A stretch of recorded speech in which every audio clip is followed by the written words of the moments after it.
नमस्कार, स्वागत है आपका स्टार न्यूज प्लस पर। आपके साथ में प्रीता चौहान। आइए अब हम आपको दिखाते हैं आज की बड़ी खबरें। स्टार न्यूज प्लस पर बने रहिए आप मेरे साथ। ऐसी ही बड़ी खबरों को जानने के लिए चैनल को सब्सक्राइब करना ना भूलें। धन्यवाद।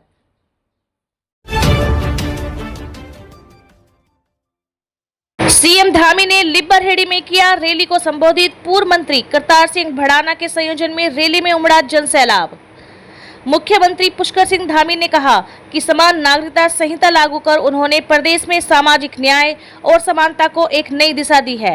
लिब्बरहेड़ी स्थित एक बैंक्वेट हॉल में हुई धन्यवाद रैली को संबोधित करते हुए मुख्यमंत्री पुष्कर सिंह धामी ने कहा कि उत्तराखंड प्रदेश के समान नागरिक संहिता यूसीसी के क्रांतिकारी निर्णय से मंगलोर क्षेत्र के लोगों में खुशी की लहर है।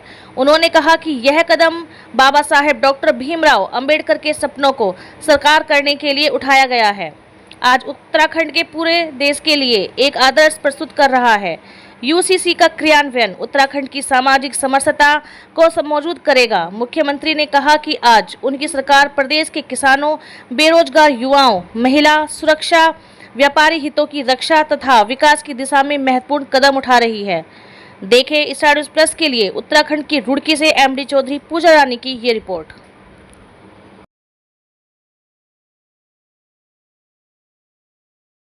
होने वाला अभिनंदन, ये अभिनंदन मेरा नहीं है, ये उत्तराखंड के 1.25 करोड़ जागरूक नागरिकों का अभिनंदन है, जिन्होंने हमको यूसीसी जैसा कानून, जब बाबा साहब भीमराव अंबेडकर देश का संविधान बना रहे थे और संविधान के अनुच्छेद 44 में जिसका उन्होंने प्रावधान किया था कि देश के राज्यों के अंदर, देश के अंदर सबके लिए एक समान कानून होना चाहिए। कोई किसी पंथ का हो, किसी धर्म का हो, किसी समुदाय का हो, भाइयों बहनों, इस देश में रहने वाले सब लोगों के लिए एक समान कानून होना चाहिए। मैं देवभूमि उत्तराखंड की जनता का बहुत धन्यवाद करता हूं कि हमारे देश के यशस्वी प्रधानमंत्री श्री नरेंद्र मोदी जी, जिनके शासनकाल के, सुनहरे शासनकाल के 11 वर्षों का कालखंड कल पूरा हो रहा है। भाइयों बहनों, उनके नेतृत्व में हम देवभूमि उत्तराखंड के 2022 के आम चुनाव में गए थे और हमने देवभूमि उत्तराखंड के लोगों से संकल्प लिया था, ये वचन दिया था कि उत्तराखंड के अंदर भारतीय जनता पार्टी की सरकार बनेगी तो हम सबसे पहले कोई एक काम करेंगे, समान नागरिक संहिता लागू करने के लिए हम कानून बनाएंगे भाइयों बहनों। और हमने इसके लिए काम किया क्योंकि हमारे संविधान निर्माताओं समान नागरिक संहिता इन सभी में समानता लाने का काम करेगी।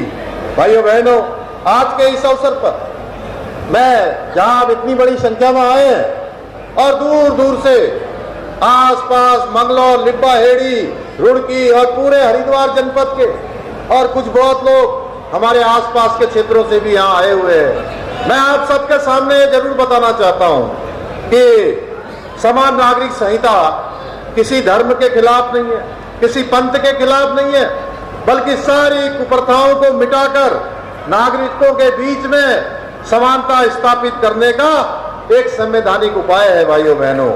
परंतु ये देश का दुर्भाग्य रहा, देश की आजादी के बाद देश में अधिकांश समय तक 6 दशकों तक इस देश के अंदर एक पार्टी का शासन रहा भाइयों बहनों, और उस पार्टी ने कभी भी यह प्रयास नहीं किया कि देश के अंदर रहने वाले लोगों के लिए केवल और केवल अपने वोट बैंक की चिंता करी, देश के अंतिम छोर में रहने वाले लोगों के लिए चिंता नहीं करी कि समान नागरिक संहिता का कानून लागू होना चाहिए।